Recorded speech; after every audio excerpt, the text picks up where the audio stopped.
കഞ്ഞിവെള്ളം എല്ലാവരെയും വീട്ടിലുണ്ടാവും അല്ലേ? എല്ലാ ദിവസവും നമ്മൾ ചോറ് വയ്ക്കും, കഞ്ഞിവെള്ളം എന്തായാലും ഉണ്ടാവും. അപ്പം നമുക്ക് ഇതുപോലുള്ള ടിപ്സുകൾ ചെയ്ത് കഴിഞ്ഞാൽ അത് വെറുതെ കളയാൻ വേണ്ട യാതൊരു സൈഡ് എഫക്റ്റും ഇല്ലാതെ തന്നെ നമുക്ക് വീട്ടിൽ പല കാര്യങ്ങളും ചെയ്യാനായിട്ട് സാധിക്കും.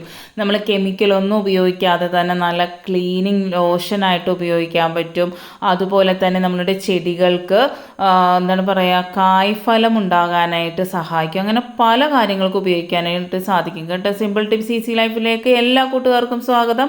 നല്ലൊരു ദിവസം നേർന്നുകൊണ്ട് നമുക്ക് നമ്മുടെ വീഡിയോയിലേക്ക് പോകാം. കഞ്ഞിവെള്ളം ഇത് നമ്മൾ രാവിലെ വടിച്ച ആ വെള്ളം ഒരു വൈകുന്നേരം വരെ വെച്ചതാണ് കേട്ടോ. ഒന്ന് പുളിച്ച് വരുന്ന ഒരു ഇത് നമ്മൾ അപ്പം തന്നെ ഉപയോഗിക്കരുത്. ഒരു 10 മണിക്കൂറെങ്കിലും നമ്മളൊന്ന് വെക്കുക. എന്നിട്ട് അതിലേക്ക് നമ്മൾ 1 ടേബിൾ സ്പൂൺ നമ്മളുടെ വിനാഗിരി കൂടി ചേർത്ത് കൊടുക്കുന്നുണ്ട്. എന്നിട്ട് 1/2 കപ്പ് വെള്ളം കൂടി ഒഴിച്ചു കൊടുത്ത് മിക്സ് ചെയ്ത് നല്ലതുപോലെ മിക്സ് ചെയ്യുക. എന്നിട്ട് ഒരു സ്പ്രേ ബോട്ടിലിൽ എടുക്കുക. എന്നിട്ട് നമ്മൾ ഇത് നമ്മളുടെ ചെടികളിൽ കായ്ഫലം കൂട്ടാനും അതുപോലെ തന്നെ നമ്മൾ പ്രാണികൾ അതുപോലെ വേപ്പിലയാണെങ്കിൽ അതിൽ കറുത്ത കുത്തുകൾ വരിക, അതുപോലെ നല്ല രീതിയിൽ നല്ല പോലെ എന്താണ് പറയുക വളരാനും അതുപോലെ പൂക്കൾ ഉണ്ടാകുവാനും കായ് ഫലം ഉണ്ടാകുവാനും ഒക്കെ ഈ ഒരു മിശ്രിതം സ്പ്രേ ചെയ്ത് കൊടുത്താൽ മതി. അത് എപ്പോഴൊന്നും ചെയ്യരുത്. മാസത്തിൽ ഒരിക്കലോ അല്ലെങ്കിൽ 2 ആഴ്ച കൂടുമ്പോൾ ഒരിക്കലോ മാത്രം നിങ്ങൾ ചെയ്യുക. കുരുമുളക് കണ്ടില്ലേ, നിറച്ച് കുരുമുളകാണ് നമ്മൾ ഇടയ്ക്ക് ഇതുപോലെ ഒന്ന് ചെയ്തു കൊടുക്കാറുള്ളത്. അതുപോലെ തന്നെ മാവിലാണെങ്കിലും നമുക്ക് ഇതുപോലെ തന്നെ ചെയ്യാവുന്നതാണ് കേട്ടോ. ഏതൊരു മരത്തിലും നമുക്ക് ഇപ്പോൾ നമ്മളുടെ കറിവേപ്പിലയിൽ ചെയ്ത കറുത്ത കുത്തുകളൊന്നും വരാതെ നല്ല നല്ല കറിവേപ്പില നമുക്ക് കിട്ടുന്നതാണ്. അടുത്തതായിട്ട് ഈ ഒരു കഞ്ഞിവെള്ളം തന്നെ, ഈ ഒരു പുളിച്ച് വന്ന ഒരു കഞ്ഞിവെള്ളം ഒരു 3-4 ടേബിൾ സ്പൂൺ ഞാൻ എടുക്കുന്നുണ്ട്. അതിലേക്ക് കല്ലുപ്പാണ് ചേർത്ത് കൊടുക്കുന്നത്. കല്ലുപ്പ് കട്ട പിടിക്കാണ്ടിരിക്കാൻ ഇതുപോലെ നമ്മൾ ഐസ്ക്രീമിൻ്റെ മരത്തിൻ്റെ സ്പൂണില്ലേ അത് ഇട്ട് കൊടുത്താൽ മതി. നമ്മളുടെ ഇങ്ങനെ മെൽറ്റായി അലിഞ്ഞു പോകാതെ നല്ല പോലെ തന്നെ കല്ലുപ്പ് ഇരുന്നോളും കേട്ടോ. അതിലേക്ക് 1 ടേബിൾ സ്പൂൺ നമ്മളുടെ വിനാഗിരി ഒഴിച്ചു കൊടുക്കുന്നുണ്ട്. അടുത്തത് നമ്മൾ ഡിഷ് വാഷ് ലിക്വിഡാണ് ഒഴിച്ചു കൊടുക്കുന്നത്. അതൊരു 2 ടേബിൾ സ്പൂൺ ഒഴിച്ചു കൊടുക്കുന്നുണ്ട്. എന്നിട്ട് നല്ലതുപോലെ മിക്സ് ചെയ്യുക. ആ കല്ലുപ്പ് നല്ലതുപോലെ തന്നെ മെൽറ്റായി വരുന്നവരെ നമ്മൾ മിക്സാക്കി എടുക്കണം കേട്ടോ. മിക്സാക്കി എടുക്കുമ്പോൾ തന്നെ അതിൻ്റെ ആ ഒരു കളർ ചേഞ്ച് നിങ്ങൾക്ക് മനസ്സിലാവും. വളരെ എഫക്റ്റീവായിട്ടുള്ള ഒരു ലിക്വിഡായി ഈ ഒരു ഇത് മാറിയിട്ടുണ്ട് കേട്ടോ. നമുക്ക് ഹാംഫുള്ളായിട്ടുള്ള കെമിക്കലായിട്ടുള്ള സാധനങ്ങളൊന്നും ഉപയോഗിക്കാതെ തന്നെ നമുക്ക് ഈ ഒരു മിശ്രിതം കൊണ്ട് പല കാര്യങ്ങളും ചെയ്യാനായിട്ട് സാധിക്കും. അതിലൊന്നാണ് നമ്മുടെ സെറാമിക് പാത്രങ്ങളിലെ കട്ടൻ ചായയും കട്ടൻ കാപ്പിയൊക്കെ എടുക്കുന്ന സെറാമിക് പാത്രങ്ങൾ പെട്ടെന്ന് അതിൻ്റെ ആ ഒരു പുതുമ നഷ്ടപ്പെടുകയും അതിലൊരു കറ പോലെയും വരെയൊക്കെ ചെയ്യും അല്ലേ. അപ്പോൾ ഈ ഒരു ലിക്വിഡ് ഉണ്ടാക്കിയതിന് ശേഷം നിങ്ങൾ കഞ്ഞിവെള്ളം ഒരു 10 മണിക്കൂർ ഒരു രാവിലെ നമ്മൾ എടുത്തു വെച്ചാൽ ഒരു വൈകുന്നേരം ആകുമ്പോഴത്തേക്കും നമുക്ക് ഉപയോഗിക്കാനായിട്ട് സാധിക്കും കേട്ടോ. അതിൻ്റെ എഫക്റ്റ് കൂടുവാൻ വേണ്ടിയാണ് നമ്മൾ അത്രയും സമയം നമ്മൾ തണുപ്പിക്കാനായിട്ട് വെക്കുന്നത്. നമ്മളുടെ പ്ലേറ്റുകളാണെങ്കിലും സ്റ്റീൽ പാത്രങ്ങളാണെങ്കിലും ഇതുകൊണ്ട് കഴുകിക്കഴിഞ്ഞാൽ നല്ല ക്ലീൻ ആകും. അതുപോലെ നല്ല പുത്തനായിട്ട് ഇരിക്കും കേട്ടോ. നമ്മളിപ്പോൾ മേടിച്ചിട്ട് ഉപയോഗിക്കുന്ന പോലെ ആയി കിട്ടും കേട്ടോ. അതിൻ്റെ ഉള്ളിലുള്ള കറകളൊക്കെ പോയി കിട്ടാനും അതുപോലെ തന്നെ അത് നല്ല ഭംഗിയായി കിട്ടാനും തിളക്കമുള്ളതായി കിട്ടാനൊക്കെ നമുക്ക് സഹായിക്കുന്നതാണ്. നമ്മൾ സെറാമിക് മാത്രമല്ല ഗ്ലാസിൻ്റെ കപ്പുകളും പാത്രങ്ങളൊക്കെ ഇല്ലേ അതിലൊക്കെ പെട്ടെന്ന് ഇങ്ങനെ മഞ്ഞക്കറിയും അതുപോലെ ചായയുടെ കറകളൊക്കെ പിടിക്കും. അതുപോലെ സ്റ്റീൽ പാത്രങ്ങൾ ഒരു പുതുമ നഷ്ടപ്പെടില്ലേ, അങ്ങനെയുള്ള പാത്രങ്ങളും ഈ ഒരു ലിക്വിഡിൽ നിങ്ങൾ കഴുകി നോക്കട്ടോ. വളരെ എഫക്റ്റീവായിട്ടുള്ള വളരെ ഉപകാരപ്രദമായ നല്ലൊരു ടിപ്പാണിത്. നമ്മൾ വെറുതെ കളയുന്ന സാധനങ്ങൾ വെച്ച് തന്നെ നമ്മളുടെ വീട്ടിലുള്ള ഇതുപോലുള്ള പ്രശ്നങ്ങൾക്ക് പരിഹാരം നമുക്ക് കാണാനായിട്ട് സാധിക്കും. നമുക്ക് തലവേദന പിടിച്ച പല കാര്യങ്ങളും നമുക്ക് വളരെ സിമ്പിളായിട്ട് ചെയ്തെടുക്കാനായിട്ട് സഹായിക്കുന്നതാണ്. അതുപോലെ തന്നെ നമുക്ക് അടുത്തതായിട്ട് നമ്മളുടെ ആ ഒരു കഞ്ഞിവെള്ളം വെച്ചിട്ട് നമ്മളുടെ വേസ്റ്റ് ഇടുന്ന ഒരു പാത്രമില്ലേ, നമ്മളിപ്പോൾ ബക്കറ്റായിരിക്കും, ചിലപ്പോൾ നമ്മൾ ബക്കറ്റായിരിക്കും ഉപയോഗിക്കുന്നത്, അല്ലെങ്കിൽ ചെറിയ ഏതെങ്കിലും ഒരു പാത്രത്തിലായിരിക്കും നമ്മൾ ഫുഡ് വേസ്റ്റ് ഇടുന്നത്. അപ്പോൾ ആ ഒരു പാത്രം വളരെ ബാഡ് സ്മെല്ലുമായിരിക്കും. നമുക്ക് എന്താ പറയുക, എന്തുകൊണ്ട് കഴുകുമെന്ന് അറിയില്ല, അതുപോലെ ബാഡ് സ്മെല്ലായിരിക്കും അല്ലേ. അപ്പോൾ അത് കളയാനായിട്ട് ഈ ഒരു ലിക്വിഡ് ഒഴിച്ച് 10 മിനിറ്റ് വെച്ചതിന് ശേഷം വെറുതെ ജസ്റ്റ് ഒന്ന് കഴുകിയെടുത്താൽ മതി കേട്ടോ. ആ ഒരു ബാഡ് സ്മെൽ മൊത്തത്തിൽ പോകും. എന്നിട്ട് നിങ്ങൾ എന്ത് വെച്ചാണോ കഴുകുന്നത് അത് വെച്ച് നമുക്ക് കഴുകിയെടുക്കാവുന്നത്. അതുപോലെ നമ്മൾ സിങ്കും ഇതുകൊണ്ട് കഴുകിക്കാൻ നല്ല വെട്ടി തിളങ്ങും. അതുപോലെ നമ്മൾ രാത്രി കിടക്കുമ്പോൾ ഇതിൻ്റെ ആ ഓവിൻ്റെ ഭാഗത്ത് ഇത് ഒഴിച്ചു കൊടുത്താൽ ബാഡ് സ്മെല്ല് വരാതിരിക്കാനും സഹായിക്കും കേട്ടോ. അടുത്തതായിട്ട് നമുക്ക് ചോറിന് കറിയൊന്നുമില്ല എന്ന് വിഷമിച്ചിരിക്കുമ്പോൾ നമുക്ക് കഞ്ഞി വെള്ളം കൊണ്ട് ഒരു കിടിലൻ കറി ഉണ്ടാക്കാം കേട്ടോ. നമ്മൾ ബീഫ് കറിയൊക്കെ കാണിച്ചപ്പോൾ ഒരു സബ്സ്ക്രൈബർ എന്നോട് ചോദിച്ചിട്ടുണ്ടായിരുന്നു വെജിറ്റബിൾ എന്തെങ്കിലും ഒന്ന് കാണിക്കുമെന്ന് കേട്ടോ. അപ്പം ഞാൻ ഈ ഒരു കറി നിങ്ങളൊന്ന് ചെയ്ത് നോക്കട്ടെ. വളരെ ടേസ്റ്റി ആയിട്ടുള്ള കിടിലൻ ഒരു റെസിപ്പിയാണ്. നമ്മൾ കഞ്ഞിവെള്ളം നമ്മൾ വടിച്ച ഉടനെ തന്നെ എടുക്കണം കേട്ടോ. ഒന്ന് ചൂടാറിയാലും കുഴപ്പമില്ല, പക്ഷേ അത് കുറേ നേരം ഒന്നും വെക്കരുത്. അപ്പം തന്നെ നമുക്ക് ഉപയോഗിക്കാവുന്നതാണ്. പിന്നെ നമുക്ക് വേണ്ടത് 1 ടേബിൾ സ്പൂൺ മല്ലി, 1 ടേബിൾ സ്പൂൺ 1-1.5 ടേബിൾ സ്പൂണോ നമ്മളുടെ കുരുമുളകാണ് കേട്ടോ. നിങ്ങളെ എരിവിനനുസരിച്ച് കുരുമുളക് ഇടുക. പിന്നെ 10-15 വെളുത്തുള്ളി, പിന്നെ 2 വറ്റൻമുളക്, പിന്നെ ഞാൻ കായം ഇതുപോലത്തെ കായമാണ് എടുക്കുന്നത് കേട്ടോ. കട്ടക്കായം എന്ന് പറയില്ലേ, അതാണ് ഞാൻ എടുക്കുന്നത്. എന്നിട്ട് ഇവയെല്ലാം കൂടി ഒന്ന് ചതച്ചെടുക്കുക. ചതച്ചെടുത്തതിന് ശേഷം 1 ടേബിൾ സ്പൂൺ നമ്മളുടെ നല്ല ജീരകത്തിൻ്റെ പൊടി ആയതുകൊണ്ടാണ് ഞാൻ ഇപ്പം ചേർത്ത് കൊടുക്കുന്നത്. എന്നിട്ട് ഒന്നും കൂടെ ഒന്ന് നമുക്ക് അടിച്ചെടുക്കാം കേട്ടോ. പിന്നെ നമുക്ക് വേണ്ട ചെറിയ തക്കാളി ആയതുകൊണ്ട് 4 തക്കാളി എടുക്കുന്നുണ്ട്. വലുതാണെങ്കിൽ 2 എണ്ണം എടുത്താൽ മതി. നല്ല പഴുത്ത തക്കാളി ആണെങ്കിൽ നമ്മൾ ഇതുപോലെ ചോപ്പറിലിട്ടൊന്നും ചെയ്യേണ്ട. ഞാൻ ഇതിപ്പം അത്ര പഴുത്ത തക്കാളിയല്ല, അതുകൊണ്ട് ചോപ്പറിൽ ഒന്ന് നല്ലതുപോലെ തന്നെ സ്മാഷ് ചെയ്തെടുക്കുന്നുണ്ട് കേട്ടോ. എന്നിട്ട് ഈ കഞ്ഞിവെള്ളത്തിലേക്ക് ഈ ഒരു തക്കാളി നമ്മൾ ഇട്ട് കൊടുക്കുന്നുണ്ട്. ഇത് ചെറിയ പൊടിയായിട്ട് നമ്മൾ നല്ല തക്കാളി നല്ല പഴുത്തതാണെങ്കിൽ നല്ലതുപോലെ നിരടി ചേർത്താലും മതി ഈ കഞ്ഞിവെള്ളത്തിലേക്ക്. എന്നിട്ട് 1 ഉരുള പുളി വെള്ളത്തിലിട്ട് വെച്ചിട്ടുണ്ടായിരുന്നു, അതുകൂടി പിഴിഞ്ഞൊഴിക്കുന്നുണ്ട്. നമുക്ക് പുളിക്ക് ആവശ്യത്തിനുള്ള പുളി പിഴിഞ്ഞൊഴിക്കാം കേട്ടോ. എന്നിട്ട് ഗ്യാസ് അടുപ്പത്തേക്ക് ഇത് വെച്ച് കൊടുക്കുന്നുണ്ട്. അടുപ്പിൽ വെച്ച് ഒന്ന് ചൂടായി വരുമ്പോഴത്തേക്കും നമ്മൾ ചതച്ച് വെച്ചേക്കുന്ന പൊടി ഇട്ട് കൊടുക്കാം. പിന്നെ ആവശ്യത്തിന് നമ്മൾ മഞ്ഞൾ ഇട്ട് കൊടുക്കുന്നുണ്ട് കേട്ടോ. മഞ്ഞൾപ്പൊടി ഇട്ട് നല്ലതുപോലെ മിക്സ് ചെയ്തതിന് ശേഷം നമ്മൾ ഈ ചതച്ച് വെച്ചേക്കുന്ന പൊടി കൂടി ഇട്ട് കൊടുത്ത് നല്ലതുപോലെ മിക്സ് ചെയ്യുക കേട്ടോ. പിന്നെ നമുക്ക് ആവശ്യമായിട്ടുള്ളത് മല്ലിയിലയാണ് കേട്ടോ. മല്ലിയില ഇഷ്ടമുണ്ടെങ്കിൽ, നിങ്ങൾക്ക് അതിൻ്റെ ഫ്ലേവർ ഇഷ്ടമാണെങ്കിൽ അത് ഇട്ട് കൊടുക്കുക, ഇല്ലെങ്കിൽ സ്കിപ്പ് ചെയ്യാവുന്നതാണ്. അതും കൂടി ഇട്ട് കൊടുക്കുക. ഇവിടെ വളരെ ഇഷ്ടമാണ്, അതുകൊണ്ടാണ് മല്ലിയില കൂടി ചേർക്കുന്നത്. അതിനുശേഷം നമ്മൾ ഇതൊന്ന് നല്ലതുപോലെ ഒരു 3-4 തിള വരുന്നത് വരെ നമ്മൾ വെയിറ്റ് ചെയ്യുക കേട്ടോ. നല്ലതുപോലെ ഇത് തിളച്ച് വരണം. ഒരു 5-6 മിനിറ്റ് നിങ്ങളിതൊന്ന് വെക്കുക കേട്ടോ. അപ്പോൾ തന്നെ നമ്മൾ ആ കിടിലൻ രസം റെഡി ആയിട്ടുണ്ട്. നമ്മൾ വെള്ളത്തിൽ ഉണ്ടാക്കുന്നതിനേക്കാൾ ടേസ്റ്റാണ് നമ്മൾ കഞ്ഞി വെള്ളത്തിൽ ഉണ്ടാക്കുന്നത് കേട്ടോ.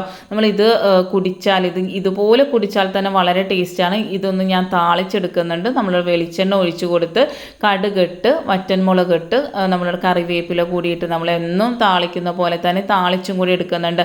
ഇതുണ്ടെങ്കിൽ നമുക്ക് ഒരു പപ്പടം കൂടി ഉണ്ടെങ്കിൽ ചോറ് എത്ര കഴിച്ചാലും മതി വരില്ല. ഒരു പ്രാവശ്യമെങ്കിലും നിങ്ങൾ ചെയ്ത് നോക്കാം കേട്ടോ. കഞ്ഞിവെള്ളം കളയാതെ ഇതുപോലെ ഒന്ന് ചെയ്തു നോക്കാം. അടുത്തതായിട്ട് ഇത് പുളിച്ച കഞ്ഞിവെള്ളമാണ് കേട്ടോ. രസം കാച്ചാൻ ഒരിക്കലും നിങ്ങൾ പുളിച്ച കഞ്ഞിവെള്ളം എടുക്കാനായിട്ട് പാടില്ല. ഇത് നമ്മൾ നേരത്തെ എടുത്തു വെച്ച കഞ്ഞിവെള്ളത്തിൻ്റെ ബാക്കി കഞ്ഞിവെള്ളമാണ്. നമ്മളുടെ ചട്ടി നമ്മളെപ്പോഴും ഉപയോഗിക്കുമ്പം അതിൻ്റെ ആ ഒരു പുതുമ നഷ്ടപ്പെടാറുണ്ടല്ലേ. അതുപോലെ തന്നെ അതിന് പെട്ടെന്ന് നമ്മൾ കറികളൊക്കെ എന്തെങ്കിലും ഉണ്ടാക്കിയാൽ പെട്ടെന്ന് വളിച്ചു പോകാറുണ്ടല്ലേ. അപ്പോൾ ഇതുപോലെ ആ ഒരു പുളിച്ച കഞ്ഞിവെള്ളം രാത്രി കിടക്കുമ്പോൾ ഒഴിച്ചു വെച്ചതിന് ശേഷം നമ്മൾ ഒരു രാത്രി കിടക്കുമ്പോൾ ഒഴിച്ചു വെച്ചാൽ പിന്നെ പിറ്റേന്ന് രാവിലെ നമുക്ക് എടുക്കാം. പിറ്റേന്ന് രാവിലെ എടുത്തിട്ട് നമ്മൾ ഇതൊന്ന് കഴുകിയെടുക്കുമ്പോൾ ശ്രദ്ധിക്കേണ്ടത് നമ്മളിത് ചുറ്റിച്ച് കളഞ്ഞതിന് ശേഷം കടലപ്പൊടി ഇട്ടിട്ട് നല്ലതുപോലെ കഴുകണം കേട്ടോ. എൻ്റെ കയ്യിൽ നിന്ന് ആ വീഡിയോ സ്കിപ്പായി പോയിട്ടുണ്ട്, അത് എനിക്ക് കിട്ടിയിട്ടില്ല. കടലപ്പൊടി ഇട്ട് നല്ലതുപോലെ കഴുകിയെടുക്കണം. കഴുകിയെടുത്തൊന്ന് വെയിലത്ത് വെച്ച് ഉണക്കുകയോ അല്ലെങ്കിൽ ഗ്യാസ് അടുപ്പിൽ ഒന്ന് ചൂടാക്കിയെടുത്താലും മതി. നിങ്ങളുടെ ചട്ടി എത്ര വർഷമായാലും പുത്തനായിട്ടിരിക്കും. അതുപോലെ ചീത്തായി പോകും. കറികളൊക്കെ വെച്ച് കഴിഞ്ഞാൽ പെട്ടെന്ന് ചീത്തായി പോകുന്നുള്ള പ്രശ്നം ഉണ്ടാവേ ഇല്ല കേട്ടോ. അടുത്തായിട്ട് നമ്മളുടെ മുടിയുടെ ഏറ്റവും വലിയ പ്രശ്നമാണ് ഇതുപോലെ എന്താ പറയുക, ചട പിടിച്ച പോലെ ഒരു ചകിരി പോലെ പിന്നെ മുടി കൊഴിച്ചിൽ, താരൻ, ഇവയ്ക്കെല്ലാം ഒരു പരിഹാരമാണ്. ഒരു പിടി നമ്മളുടെ ചെറുപയർ എടുക്കുക, അതിലേക്ക് ഈ പുളിച്ച കഞ്ഞിവെള്ളം ഒഴിച്ചു കൊടുക്കുക. എന്നിട്ട് നമ്മൾ ഒരു 5-6 കറിവേപ്പില കൂടി ഇട്ട് കൊടുക്കുന്നുണ്ട്. ഇത് രാത്രി മൊത്തം ഇരിക്കട്ടെ. നല്ലതുപോലെ കുതിർന്ന് വരുമ്പോൾ നമ്മൾ ഇതൊന്ന് അരച്ചെടുക്കുന്നുണ്ട് കേട്ടോ. ചെറുപയർ നമ്മളുടെ മുടിക്ക് എത്രത്തോളം നല്ലതാണെന്ന് അറിയാമല്ലോ. അതുപോലെ കറിവേപ്പിലയും കഞ്ഞിവെള്ളവും എല്ലാം നമ്മളുടെ മുടിക്ക് വളരെ നല്ലതാണ്. മുടി കൊഴിച്ചിൽ പോകുവാനും അതുപോലെ മുടി നല്ല നല്ല കട്ടിയിൽ വളരുവാനും അതുപോലെ ചകിരിനാര് പോലെ ഇരിക്കുന്ന മുടികൾ നല്ല സ്മൂത്തായിട്ട് ഹെയർ ആകാനും ഒക്കെ സഹായിക്കുന്ന ഒരു എന്താ പറയുക ഹെയർ ഷാമ്പൂ എന്ന് പറയാൻ പറ്റും കേട്ടോ. ഇത് നിങ്ങൾ ആഴ്ചയിൽ ഒരു ദിവസം നിങ്ങൾ ഉപയോഗിക്കുക കേട്ടോ. ആഴ്ചയിൽ ഒരു ദിവസം നമ്മൾ വീട്ടിൽ നിൽക്കുന്ന ഏതെങ്കിലും ഒരു ദിവസം നമ്മൾ ഉപയോഗിക്കുക. കഞ്ഞിവെള്ളമൊക്കെ ഉള്ളത് കൊണ്ട് തന്നെ അതിൻ്റെ ഒരു സ്മെല്ല് എല്ലാവർക്കും പിടിക്കണമെന്നില്ല. അതുകൊണ്ട് നമ്മൾ വീട്ടിൽ നിൽക്കുന്ന ഏതെങ്കിലും ഒരു ദിവസം. പക്ഷേ ഇതിൻ്റെ റിസൾട്ട് എന്ന് പറഞ്ഞു കഴിഞ്ഞാൽ 100% നിങ്ങൾക്ക് റിസൾട്ട് കിട്ടുന്നതാണ് കേട്ടോ. നിങ്ങൾക്ക് ഉലുവ കുഴപ്പമില്ലെങ്കിൽ 2-3 ഉലുവ കൂടി ഇതിൽ ചേർക്കാം കേട്ടോ. തണുപ്പ് പറ്റാത്തത് കൊണ്ടാണ് ഞാൻ ഇതിൽ ഉലുവ ചേർക്കാൻ. അത് നല്ല അടിപൊളി റിസൾട്ട് നിങ്ങൾക്ക് കിട്ടുന്നതാണ്. മുടി നല്ല പോലെ വളരുന്നതായിട്ടും കാണാനായിട്ട് സാധിക്കും. മസ്റ്റായിട്ടും ട്രൈ ചെയ്ത് നോക്കണം കേട്ടോ. അടുത്തതായിട്ട് ഞാനൊരു ബൗൾ എടുത്തിട്ടുണ്ട്. അതിലേക്ക് ഞാൻ ഒരു ടേബിൾ സ്പൂൺ നമ്മളുടെ വിനാഗിരി ഒഴിച്ചു കൊടുക്കുന്നുണ്ട്. അതിലേക്ക് നമ്മൾ പിന്നെ ഒഴിച്ചു കൊടുക്കുന്നത് ലൈസോളാണ് കേട്ടോ. ലൈസോളോ അല്ലെങ്കിൽ ഏതെങ്കിലും നമ്മൾ ക്ലീൻ ചെയ്യുന്ന സൊല്യൂഷൻ ഒഴിച്ചു കൊടുത്താൽ മതി. അതിലേക്ക് നമ്മൾ 1 കപ്പ് വെള്ളം ഒഴിച്ചു കൊടുക്കുന്നുണ്ട്. എന്നിട്ട് നല്ലതുപോലെ മിക്സ് ചെയ്യുക കേട്ടോ. നമ്മളെ വീട്ടിൽ എന്നും എപ്പോഴും പ്രാണികളുടെയും അതുപോലെ ഉറുമ്പിൻ്റെയും ശല്യങ്ങൾ വളരെ അധികമാണല്ലേ. ഇപ്പം നമ്മൾ ഇവിടെ നമുക്ക് വളരെ കുറവാണ് ഞാൻ ഇതൊക്കെ ചെയ്യുന്നത് കൊണ്ട് തന്നെ. അതുപോലെ വൈകുന്നേരങ്ങളിൽ സന്ധ്യാസമയങ്ങളിൽ നമ്മൾ സിറ്റ് ഔട്ടിൽ ഇതുപോലെ ഡയറക്റ്റ് ഈ ഒരു വെള്ളം ഒഴിച്ചു കൊടുത്തതിന് ശേഷം നമ്മൾ മോപ്പ് കൊണ്ട് ഒന്ന് വെള്ളത്തിൽ ഒഴിച്ച് മിക്സ് ചെയ്തിട്ടല്ല, ഇതുപോലെ ഡയറക്റ്റ് നിലത്തേക്ക് ഒഴിച്ചിട്ട് നമ്മൾ ഇതുപോലെ ഒന്ന് വൈപ്പ് ചെയ്ത് എടുത്താൽ, നമ്മൾ തുടച്ചെടുത്ത് കഴിഞ്ഞാൽ നമുക്ക് ആ ഒരു കൊതുകിൻ്റെ ശല്യം ഒരു 75% കുറയ്ക്കാനായിട്ട് സാധിക്കും. അതുപോലെ ഉറുമ്പ് ശല്യമുള്ള സ്ഥലങ്ങളിൽ, ഉറുമ്പ് കൂടുകൂട്ടുന്ന ഭാഗങ്ങളിലൊക്കെ ഇത് ഒഴിച്ചു കൊടുത്തു കഴിഞ്ഞാൽ അതിൻ്റെ ഒരു ശല്യം മാറിക്കിട്ടുന്നതാണ്. ഈച്ച ശല്യം മാറാനായിട്ട് നല്ലതാണ്. അതുപോലെ പല്ലി വന്നിരിക്കുന്ന സ്ഥലങ്ങളിലൊക്കെ ഇതൊന്ന് സ്പ്രേ ചെയ്ത് കൊടുത്തു കഴിഞ്ഞാലും വളരെ എഫക്റ്റീവായിട്ടുള്ള നല്ലൊരു ഹോം റെമഡിയാണ്. വളരെ സിമ്പിളായിട്ട് 2 സാധനങ്ങൾ വെച്ചിട്ട് നമ്മളെ വീട്ടിൽ എന്നും എപ്പോഴും ഉള്ളതാണല്ലേ. ഏതെങ്കിലും ഒരു ക്ലീനിങ് സൊല്യൂഷൻ ഉണ്ടാകും. അതുപോലെ തന്നെ വിനാഗിരി നമ്മളെ വീട്ടിൽ എന്നും ഉണ്ടാകുന്നതാണ്. അതുപോലെ വീടിൻ്റെ അകവും ഇതുപോലെ വൈകുന്നേരങ്ങളിൽ തുടച്ച് നല്ല ക്ലീൻ ആക്കിയിട്ട് കഴിഞ്ഞാൽ ഒരു പോസിറ്റീവ് വൈബും വരും. അതുപോലെ തന്നെ പ്രാണികൾ, ഉറുമ്പ്, പല്ലി, പാറ്റ ഇവയൊക്കെ രാത്രി കാലങ്ങളിലാണ് നമ്മളെ വീട്ടിൽ വരുന്നത്. അപ്പോൾ നമ്മൾ വൈകുന്നേരം ഇതുപോലെയൊക്കെ ചെയ്ത് രാത്രി കിടക്കുമ്പോൾ അതിൻ്റെ ഒരു ശല്യങ്ങളൊന്നും ഉണ്ടാവില്ല. അതുപോലെ ഈച്ച വരുന്ന സമയങ്ങളിൽ നമ്മൾ എവിടെയാണോ ഈച്ച കൂടുതലായിട്ട് വന്നിരിക്കുന്നത് അവിടെ ഇതൊന്ന് സ്പ്രേ ചെയ്ത് കൊടുത്തതിന് ശേഷം ഒന്ന് തുടച്ചെടുത്താൽ, വെള്ളം കൂട്ടി എടുത്ത് നിങ്ങൾ സ്പ്രേ ചെയ്ത് തുടയ്ക്കരുത്. ആ ഒരു ലിക്വിഡ് ഒഴിച്ചിട്ട് തുടച്ചെടുക്കുക കേട്ടോ. അടുത്തതായിട്ട് നമ്മളെ പറമ്പുകളിലെ ഏറ്റവും വലിയ ശല്യമാണ് എലി അല്ലേ. നമുക്ക് ഇതുപോലെ ഒന്ന് ചെയ്ത് നോക്കട്ടെ. വളരെ എഫക്റ്റീവായിട്ടുള്ളതാണ്. ഞാനിവിടെ ചോറാണ് എടുത്തേക്കുന്നത്. 1.5 ടേബിൾ സ്പൂൺ ചോറ് എടുത്തിട്ടുണ്ട്. അതിലേക്ക് നമ്മൾ ബിസ്ക്കറ്റാണ് ഇട്ട് കൊടുക്കുന്നത്. നിങ്ങളെ കയ്യിൽ എന്താണോ ഉള്ളത്, കപ്പലണ്ടിയോ എന്താണ് എലികൾക്ക് ഇഷ്ടമുള്ള സാധനങ്ങളില്ലേ അതൊന്ന് പൊടിച്ചിട്ട് കൊടുക്കാം. ഇത് അവർക്ക് ആ ഒരു സ്മെല്ല് കൊണ്ട് അവർ വന്ന് കഴിക്കാൻ വേണ്ടിയാണ് നമ്മൾ ബിസ്ക്കറ്റ് ഇട്ട് കൊടുക്കുന്നത്. അവർക്ക് വളരെ പ്രിയപ്പെട്ടതാണ് നമ്മളുടെ കപ്പലണ്ടി, അതുപോലെ തന്നെ ബിസ്ക്കറ്റ്, അങ്ങനെയുള്ള സാധനങ്ങൾ വളരെ അധികം ഇഷ്ടമാണ്. അപ്പോൾ നമ്മൾ ഇതുപോലെയൊക്കെ ചെയ്താലേ അവർ വന്ന് ഇതൊന്ന് കഴിക്കുകയുള്ളൂ. അതുകൊണ്ടാണ് നമ്മൾ ഇത് ഇങ്ങനെ ചെയ്യുന്നത് കേട്ടോ. അപ്പോൾ അതിലേക്ക് 1 ടേബിൾ സ്പൂൺ ലൈസോൾ ഒഴിച്ചു കൊടുക്കുന്നുണ്ട്. എന്നിട്ട് നല്ലതുപോലെ കൈകൊണ്ട് നല്ലതുപോലെ മിക്സ് ചെയ്യണം കേട്ടോ. നമുക്ക് വേണമെങ്കിൽ ഇതിൽ ചെറുപഴം ചേർത്ത് കൊടുക്കാനായിട്ട് സാധിക്കും. ചെറുപഴത്തിൻ്റെ ഉള്ളിൽ വെച്ച് കൊടുത്താലും വളരെ നല്ലതാണ് കേട്ടോ. നല്ല പഴുത്ത പഴത്തിൻ്റെ ഉള്ളിൽ ഓട്ടയിട്ടതിന് ശേഷം ഈ ഒരു മിശ്രിതം വെച്ച് കൊടുത്താൽ വളരെ എഫക്റ്റീവായിരിക്കും. ഇന്നിപ്പോൾ ഞാൻ അങ്ങനെയൊന്നും കാണിക്കുന്നില്ല. നമ്മൾ ഡയറക്റ്റ് ഈ ഒരു ചോറ് ഇതുപോലെ എലിയുടെ ശല്യം എവിടെയാണോ ഉള്ളത് അവിടെയൊക്കെ നമുക്ക് ഇതൊന്ന് വെച്ച് കൊടുക്കാം കേട്ടോ. വളരെ എഫക്റ്റീവായിട്ടുള്ള നല്ല ഹോം റെമഡീസാണ് ഇന്ന് ഞാൻ കാണിച്ചു തന്നേക്കുന്നത്. അത് വെറുതെ നമ്മൾ കളയുന്ന നമ്മളുടെ കഞ്ഞിവെള്ളം വെച്ചിട്ടും നമ്മളെ വീട്ടിലുള്ള സാധനങ്ങൾ വെച്ചിട്ടുമാണ്. ഇത് കഴിക്കുമ്പോൾ തന്നെ ഇത് ചത്തൊന്നും പോവില്ല, നമ്മളെ പരിസരത്ത് നിന്നേ ഓടിപ്പോകും, നമ്മളെ പരിസരത്ത് പിന്നെ വരില്ല. പിന്നെ ഇടയ്ക്കിടയ്ക്ക് ഇതുപോലെ വെച്ച് കൊടുത്തു കഴിഞ്ഞാൽ ആ വരുന്ന ആ ഒരു ഇതും കൂടെ ശല്യം കൂടെ ഇല്ലാണ്ടാവും. അത് ചത്തുപോകുമെന്നൊന്നുമില്ല, പക്ഷെ നമ്മളെ പരിസരത്ത് ഉണ്ടാവില്ല, അത് ഓടിപ്പോകുന്നതാണ് കേട്ടോ. വളരെ എഫക്റ്റീവായിട്ടുള്ള ഹോം റെമഡീസാണ്. എല്ലാവരും മസ്റ്റായിട്ടും ട്രൈ ചെയ്ത് നോക്കുമെന്ന് വിശ്വസിക്കുന്നു. അപ്പോൾ പറയുന്നത് പോലെ തന്നെ തന്ന സപ്പോർട്ട് പോലെ തന്നെ തുടർന്ന് സപ്പോർട്ട് നൽകുക. ഇനിയും നിങ്ങളുടെ സപ്പോർട്ട് കൊണ്ട് മാത്രമേ എനിക്ക് മുന്നേറാനായിട്ട് സാധിക്കുള്ളൂ. നെക്സ്റ്റ് ടൈം നല്ലൊരു വീഡിയോയുമായി വരാം. Thanks for watching.